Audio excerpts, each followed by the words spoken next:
Bem-vindos, queridos, aqui ao nosso estudo bíblico. Estamos retomando aqui agora na aula número 4, onde estamos estudando sobre fé, a nossa lição 3 do discipulado. Lembrando sempre que esse discipulado ele é baseado nas 6 doutrinas básicas listadas no livro de Hebreus, no capítulo 6, versículos 1 e 2. Então, o que é, se você é um cristão, se você aceitou o Senhor Jesus como seu Salvador, o que é primeiro que você precisa aprender da palavra de Deus? E a resposta é, você precisa aprender o que a Bíblia chama dos rudimentos de Cristo, que são essas 6 doutrinas básicas, é o que também conhecemos como o leite espiritual, que é esse primeiro alimento para o convertido. Muitas pessoas com muitos anos de crente já, muitas vezes não demonstram ter conhecimento dessas doutrinas básicas, o que mostra uma deficiência na sua fé. Então nós estamos na segunda doutrina básica, que é a doutrina da fé em Deus.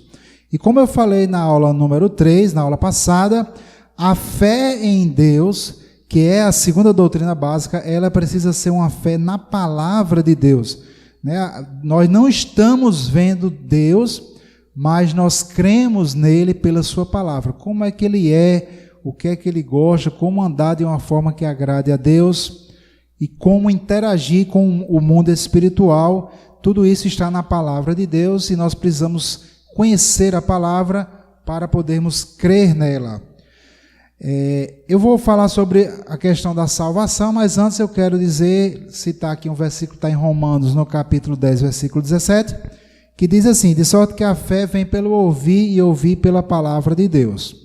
Como é que a fé é gerada em nosso coração? A resposta é a seguinte: a fé ela é gerada em nosso coração pela palavra, pela pregação da palavra. Você está ouvindo a pregação, você está ouvindo um estudo bíblico, e essa palavra ela chega até você, através de seus ouvidos, mas através também de algo espiritual. O Espírito Santo, ele fala com você. Se você tiver com o coração aberto, essa palavra deverá gerar fé ao seu coração. É assim que a fé vem, pela pregação da palavra, ou pela meditação da palavra também vem a fé. A fé vem pela própria palavra de Deus. Queridos, eu falei sobre isso na aula passada, aula 3, mas a salvação ela é pela fé. A graça de Deus, a palavra graça, ela inclui tudo o que Deus conquistou para nós em Jesus Cristo. Se você vê lá em Deuteronômio capítulo 28, você vê que lá existem bênçãos e maldições. No começo do capítulo 28, o Senhor fala ali, diz que se eles obedecessem todos aqueles mandamentos, o Senhor exaltaria aquela pessoa sobre todas as nações da terra. O problema é que ninguém conseguiu obedecer todos os mandamentos, exceto uma pessoa, que foi Jesus. Jesus recebeu e tomou posse daquelas bênçãos no meu lugar e no seu lugar, porque nenhum de nós tinha condições de andar perfeitamente dentro da lei de Deus. Hoje nós obtemos a salvação, nós obtemos todas aquelas bênçãos por meio da fé em Jesus Cristo. Certo? Então a salvação ela é pela fé. Nós vimos já Romanos 10:10 diz: pois com o coração se crê para a justiça e com a boca se confessa para a salvação. Nós vimos também, isso é muito importante, que a fé ela tem uma voz. A fé você precisa falar aquilo que você crê. Lá em Marcos, no capítulo 11, ali, antes do verso 24 às 21 por ali, Jesus tem aquela história da figueira que Jesus amaldiçoa e no outro dia os discípulos passam lá e a figueira está seca. Aí Pedro diz: mestre, a figueira que o Senhor amaldiçoou secou. E Jesus aproveita ali para dar uma lição sobre fé. Jesus disse: se você disser, tende fé em Deus, aí Jesus cita o nome dessa doutrina, que é a fé em Deus. Jesus diz: tende fé em Deus, e em verdade vos digo, qualquer que disseste, monte ergue-te daqui, lance-te no mar, e não duvidares em teu coração, mas crê que se fará aquilo que diz, então tudo que disser será feito. Primeiro, tende fé em Deus. Né? Vocês que estão aqui presenciais, fé em Deus significa fé em quê?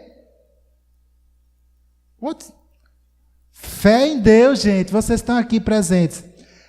Ter fé em Deus é fé isso, na palavra. Olha, você tem que entender a Bíblia dentro do contexto todo da Bíblia, certo? Isso foi o que eu falei, inclusive, na aula número 2. Se você sabe um versículo, mas não sabe os outros, você pode se confundir. A palavra de Deus ela é toda vinculada uma à outra. É como diz lá em Isaías, é um pouquinho aqui, um pouquinho ali. Quando Jesus disse, olha, tende fé em Deus, e qualquer que disser este monte, ergue-te e lance-te no mar. Primeiro critério para o monte sair daqui para o mar é o quê? Fé em Deus significa o quê? Ter fé naquilo que Deus falou. Então não adianta você ficar dizendo para o monte, sai daqui, monte, essa cadeira aqui, cadeira, sai daqui, vai lá para a rua sozinha andando. Se Deus não falou, a cadeira vai ficar bem quietinha aí. Não sai de jeito nenhum. Gente, eu não estava presente, mas já vi pessoas orar para ressuscitar morto, e o morto ficar lá bem mortinho. E a pessoa passou vergonha. Porque Deus não falou para ele ir lá ressuscitar aquele morto. Eu não vou entrar nesse assunto, mas o dom de operação de maravilhas, que é o dom necessário para ressuscitar um morto, ele só acontece quando o Espírito Santo quer. Não é quando eu quero. Desculpe, não é quando eu quero. Eu não estou falando sobre dons, mas nós vamos falar sobre dons na lição 5. Nós estamos na 3, teremos a lição 4, que é daqui a 2 semanas, deve começar, e nós vamos na lição 5, nós vamos falar sobre dons espirituais. Então, se Deus não falou, você não pode dizer que tem fé. Você pode até dizer, não, eu tenho fé em tal coisa, mas na verdade não é a fé bíblica. A fé bíblica é aquela que é colocada pelo próprio Deus através da sua palavra. Lá no livro de Hebreus diz que Jesus ele é o autor e consumador da nossa fé. Então a verdadeira fé, a fé bíblica, a fé que move montanhas, ela é colocada pelo próprio Cristo. Cristo precisa falar ao nosso coração. Nós vimos no conceito de fé, na aula passada, que a fé é certeza ou prova de coisas que não se veem, mas essas coisas são reais. Não é a sua mente que imagina uma coisa. Eu estou imaginando aqui aquela cadeira, como eu falei, né? Vou fazer um pensamento positivo, eu estou tendo fé de que essa cadeira vai andar e vai sair sozinha lá para fora. Isso não é fé.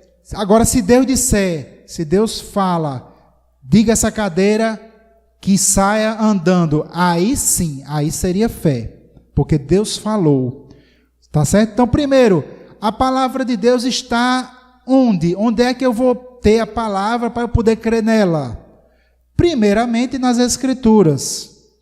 As Escrituras, elas são a base da nossa fé. Toda a Escritura é divinamente inspirada e útil. Então, as Escrituras, Deus teve que deixar as Escrituras. Imagine, né? O que é que eu ia saber? Como é que eu ia saber o que é que Deus falou para Moisés? 3.000, 4.000 anos atrás.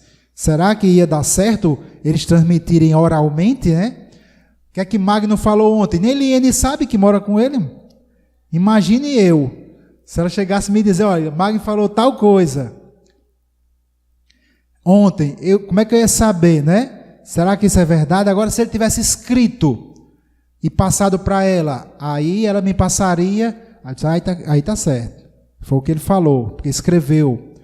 Então, a base da nossa fé é a palavra. O que é que a palavra me revela sobre a salvação? Então, a salvação, essa graça, ela quer dizer, ela pode ser resumida em 3 coisas. Libertação, o homem é libertado do cativeiro de Satanás. Satanás é um anjo, ele tem os seus anjos, os seus demônios, e ele influencia a vida de pessoas. Satanás pode, por exemplo, colocar doenças, realmente ele pode, a Bíblia mostra vários casos em que Jesus expulsou um demônio e a pessoa foi curada na hora que o demônio saiu.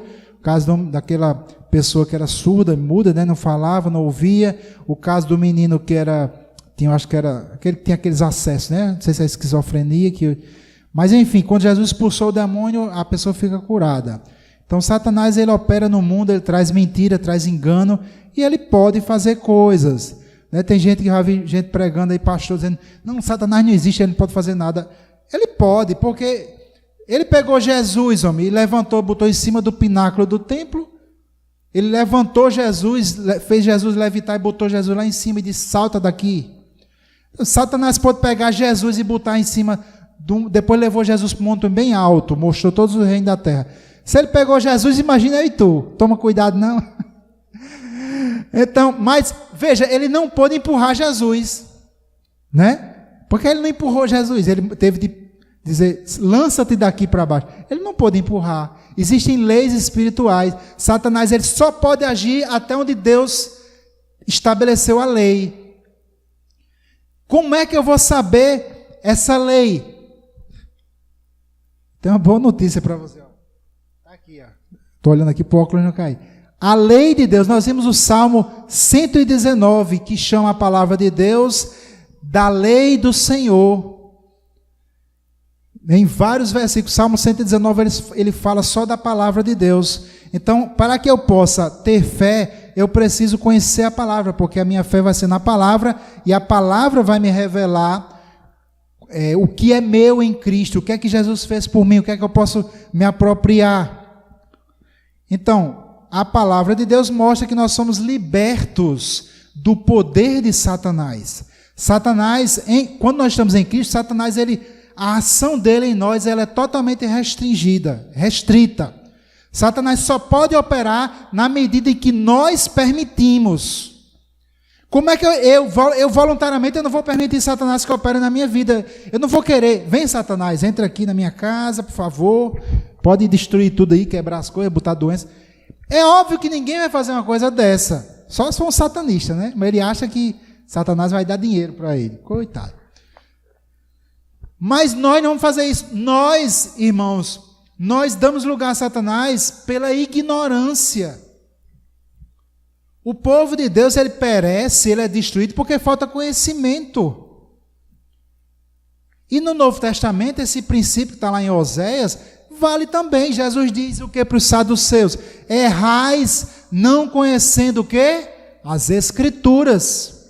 E o poder de Deus só age dentro das Escrituras. Por isso é que a Escritura vem primeiro. Você precisa... Uma vez eu ouvi um pastor dizendo que você tem que conhecer, ler a Bíblia e orar. Você tem que fazer os dois, tem que conhecer a Bíblia e orar. Mas não é só isso. Você precisa conhecer as Escrituras e agir de acordo com elas. Orar, inclusive, mas você precisa adorar, você precisa ser íntegro, você precisa deixar a mentira, precisa aprender a falar a verdade, precisa honrar o casamento, tem muita coisa que a Bíblia orienta. Então nós precisamos, irmãos, conhecer as Escrituras. Se a gente não conhece as Escrituras, a gente vai errar e nós abriremos de alguma forma a porta para o poder de Satanás. É importantíssimo você conhecer as Escrituras. Então, Jesus comprou para nós libertação. Precisamos conhecer as Escrituras para que a gente possa andar nessa libertação. Saúde também, tem várias promessas sobre saúde. A palavra grega para salvação é soteria e o verbo salvar é sozo, que quer dizer curar também. Muitas vezes Jesus diz, vai, a tua fé te salvou, mas a palavra ali, o verbo salvar é sozo, que também é usado para cura. E salvação, que é livramento, certo? Então, todas essas coisas, libertação, saúde, salvação, provisão, tudo isso está nessa palavra, vamos dizer assim, chamada graça, que é o que nós temos através do que Jesus fez por nós. E em Efésios capítulo 2, versículo 8, diz, pois vocês são salvos pela graça, por meio da fé. E é muito importante isso, gente, é muito importante o que eu vou dizer agora. A sua fé não gera novas realidades espirituais, certo? Talvez esse conceito seja um pouco profundo, principalmente para quem está começando, mas é importante, é igual a questão do pensamento positivo que eu falei. A sua fé, ela não gera novas realidades espirituais. Muita gente acredita nisso, isso é errado. A realidade espiritual ela já foi toda gerada em Cristo. Em Efésios capítulo 1, versículo 3, diz: Bendito Deus e Pai de nosso Senhor e Salvador Jesus Cristo, o qual nos abençoou, tempo passado, pretérito, com toda sorte de bênçãos espirituais nos lugares celestiais em Cristo. Então, o que Deus tinha para você, as promessas dele, em Cristo, Deus já diz o sim. Está lá em 2 Coríntios, no primeiro capítulo, eu esqueci o versículo, lá pelo versículo 20. Em Cristo, todas as promessas que Deus fez no Velho Testamento e no Novo são sim. Então, esta salvação que Cristo comprou para nós e pagou, ela já traz tudo o que você precisa. E você, por meio da fé, você se apropria disso. Vai escrevendo aí, viu, Liene? Eu já estou respondendo a algumas das suas perguntas já, profeticamente. Então, por que é que as pessoas, os filhos de Deus, não conseguem andar naquilo que Deus já pagou para elas? Porque elas não têm fé. Simples. A fé, ela vem como? Com o conhecimento da palavra. E tem mais coisas que isso vai ser destrinchado, eu acho, na próxima semana. É necessário ter revelação da palavra. Como é que você vai receber fé? Pela palavra, mas você precisa ter revelação. O Espírito Santo precisa te iluminar. O Espírito Santo precisa acender a luz e você começa a enxergar estas realidades espirituais com o seu coração. Isso está lá em Efésios capítulo 1, versículo 18, quando Paulo ora pelos Efésios. Ele diz que ele orava para que o Senhor concedesse espírito de sabedoria e revelação no pleno conhecimento de ti, que Deus iluminasse os olhos do coração. O coração, o nosso coração, ele tem olhos. Nós conseguimos enxergar coisas com o nosso coração, conseguimos visualizar coisas interiormente. Esses olhos do coração, essa visão interior precisa ser aberta, precisa ser iluminada. Deus tem que te iluminar. Se Deus não te iluminar, você não consegue entender. Ok? Embora eu já esteja até saindo aqui do tema, mas é isso aí. Gente, vamos encerrar aqui com algo muito importante, que é a questão da fé e da paciência, certo? Na verdade, tem mais coisas aqui que eu vou falar, mas eu vou só pincelar. Primeiro, a fé, ela trabalha junto com a paciência. Quando você crê em algo, essa coisa não acontece instantaneamente. É um engano. Tem gente que diz, fulano começou a orar, acreditou, já aconteceu. Ele tem uma fé muito grande. E isso não é verdade. Abraão é chamado pai da fé. Ele recebeu uma promessa de Deus e ele esperou 25 anos. Uma fé grande, ela vai exigir uma paciência grande. Porque a palavra de Deus, ela funciona como uma semente. Alguns aqui já me viram ministrar sobre a parábola do semeador, né? Temos também no canal toda uma série só sobre a parábola do semeador. A palavra de Deus, ela precisa ser semeada, ela precisa ser cuidada, leva tempo para se desenvolver até que aconteça. Então a fé, ela trabalha junto com a paciência. Não adianta você achar que porque você tem uma super, mega, hiper, top, power fé, as coisas vão acontecer assim, ó. Não funciona assim. A não ser, claro, está uma situação de emergência, você vai orar e Deus vai ter que fazer ali na hora, porque é uma situação de emergência. Mas eu estou crendo para, sei lá, viajar para Portugal, estou crendo para viajar para os Estados Unidos, né? Estou crendo para uma casa. Eu e a Oriana, nós oramos 15 anos por uma casa. 15 anos. Agora, quando veio em grande estilo. A gente ganhou a casa.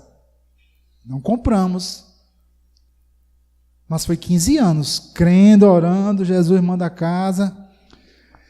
Hebreus capítulo 10, versículo 36, diz assim: porque necessitais de paciência, olha aqui, porque necessitais de paciência, para que depois de haver desfeito a vontade de Deus, possais alcançar as promessas.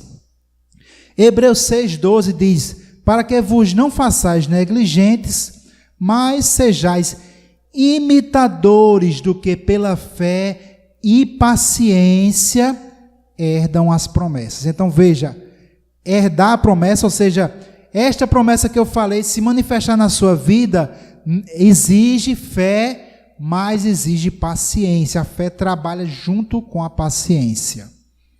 Eu vou pular aqui uma sessão para encerrar com esta última aqui da nossa apostila, que eu acho extremamente importante. A fé opera pelo amor. Paciência é importante, você precisa andar, a sua fé precisa estar conjugada com a paciência, mas a fé, ela só vai funcionar se eu estiver andando em amor, se for com propósitos de amor. A fé, irmãos, ela não é o alvo final das coisas. Na eternidade, nos céus, quando a gente chegar lá na eternidade, não precisaremos mais de fé. A fé não é o destino final. A fé é um meio para se chegar a esse destino. A fé, ela é uma porta que você entra em um determinado lugar. O amor é esse lugar. Então a nossa fé, ela não foi dada por Deus para satisfazer os seus desejos ou os meus desejos egoístas. Eu já andando com o irmão de ônibus, na época, não sei se eu estava sem carro, eu estava com o carro na oficina, alguma coisa assim, e o irmão passando em frente a uma loja de carro assim, importada. Ai, Jesus, eu decreto que esse carro é meu. Aí eu fiquei olhando o irmão não tinha uma vida comprometida com o trabalho do Senhor, tinha uma super fé para decretar para ele mesmo. A fé, ela só funciona, Deus só vai agir, você não vai forçar Deus a agir com a sua fé. Isso é importante, certo? É a mesma questão do pensamento positivo. Você não força Deus a agir pela sua fé. A fé se apropria daquilo que Deus já quer fazer.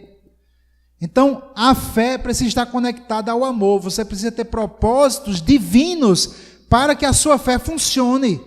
Quando você tem os propósitos dados por Deus, propósitos de amor, de ganhar vidas para Cristo, de abençoar outras pessoas, a sua fé funciona.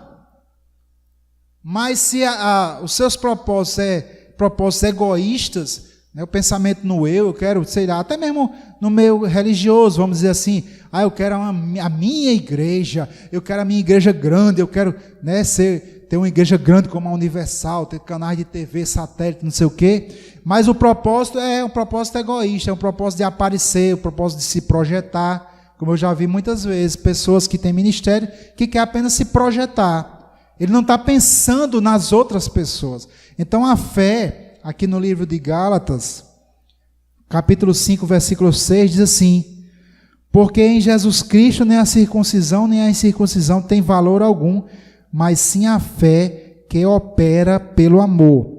A palavra operar aqui é a palavra grega energeu, que quer dizer funcionar. A fé só funciona pelo amor. Quando você tem propósitos de amor, aí a sua fé vai funcionar. Tá bom, amados? Então, quem estiver aqui, quiser a apostila que não tem ainda, eu vou mandar, tá certo? Mas concluímos aqui a parte 2 da lição número 3. Próxima semana nós vamos entrar na parte 3, que nós vamos ensinar, nós que eu digo, vão ter outros professores aí também, nós vamos ensinar como crescer em fé. É importante você entender que a fé, a gente pode crescer nela. De fato, a gente precisa crescer em fé. Uma pessoa que aceitou Jesus agora, parece ter uma super fé, como eu já vi dizendo, novo convertido tem uma grande fé. Na verdade, ele tem uma fé viva, mas a fé dele ainda é pequena. Ele precisa aumentar em conhecimento para que você possa aumentar em fé. Então, que Deus abençoe vocês, né, que a graça do nosso Senhor e Salvador Jesus Cristo seja com todos, né, e acompanhe aí os nossos estudos. Se você perdeu algum, está no nosso canal. Que Deus possa te dar sabedoria nesse assunto no nome de Jesus. Deus abençoe.